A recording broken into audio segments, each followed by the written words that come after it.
Alright folks, this is the definitive version of the Delta box plane. I call it the Delta Mk.3. This is the third version. Couple differences from a lot of differences from the Delta Mark II, also known as the Falcon Wing. If you haven't seen that video, I'll put a link. First of all, I use the cheaper Dollar Tree foam, which is a lot lighter than the Hobby Lobby foam. I got a sharper knife. In fact, let me show it to you.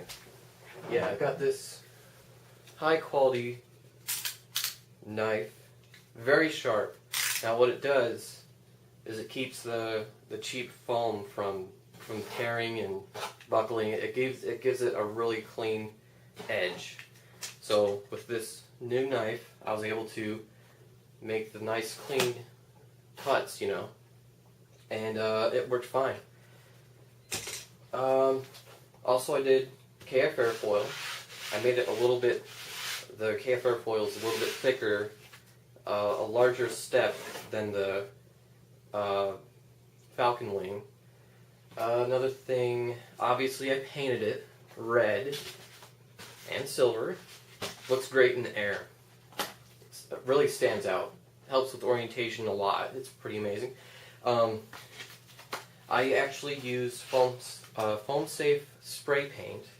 The funny thing about that, when you spray the Dollar Tree foam, it has a tendency, the paper has a tendency to peel off a little bit at the corners. What I did to fix that, I need to do it here as well. I just took a dab of hot glue and just put it on there and just seal it up, and it fixes that. But the funny thing is, with that spray paint, normally you can't get with this Dollar Tree foam. You can try all you want, you're never going to get the paper off of that thing, you know?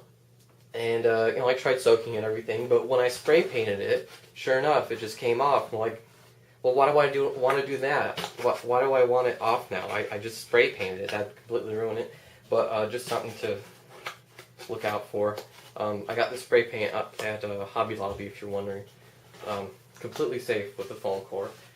For the KF airfoil, also, this is actually some spare Hobby Lobby foam core with the paper taken off. I did that because I could get a little bit more curve, a little better shape, or airfoil type shape with the paper off, bend a little bit more. And of course with the Hobby Lobby foam, it's really easy to take the paper off versus the Dollar Tree foam. Already covered that. Pretty much the usual refinements for my Delta series, if you can call it that. Basically, you know, the tubing on the leading edge,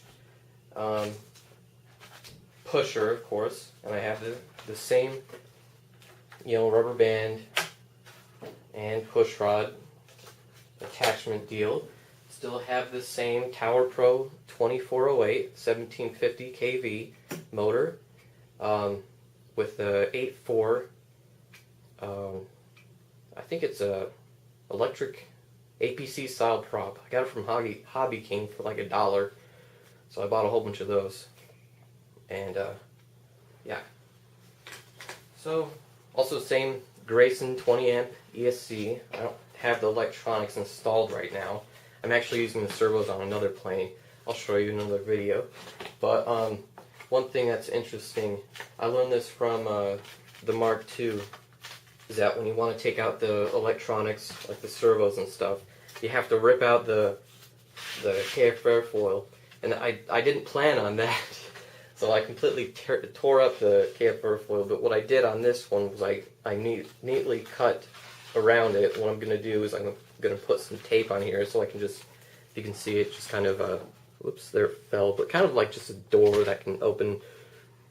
And same with this. This is a little bit larger, because not only does it cover the little servo lead hole, but also the satellite receiver that is part of the AR6200 Spectrum receiver, 2.4 gigahertz, of course.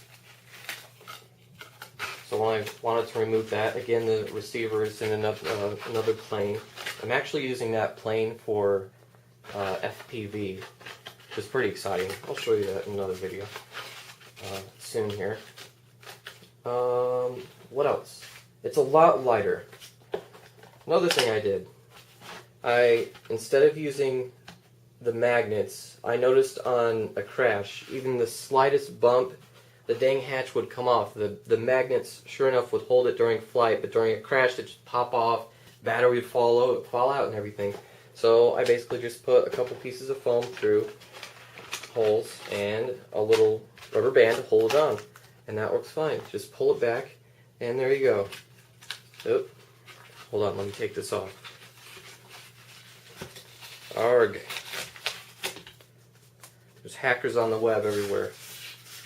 Even my AMA number is not safe. Okay. Here's a little hole for receiver. Very snug. Of course, I took it out. What else? Okay. Of course, yeah, there's the holes for the... I don't know if you can even see that. That's where the leads go. But anyways. Let's see. Yeah, different battery attachment. You see that little hook thing? I'll show you in a second. Let me get my... I can't get the... Anyways, imagine a rubber band around here. Let's see if I can even use this one.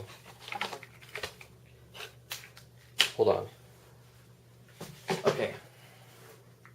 Imagine a larger rubber band. I have a larger rubber band for this purpose. But I actually have...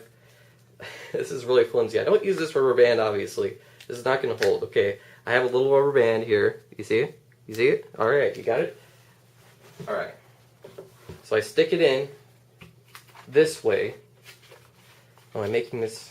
Okay. Alright. Little snug. Okay, and then you take the... Whoa. Okay. The rubber band. Ta-da. There you go. It's... Of course...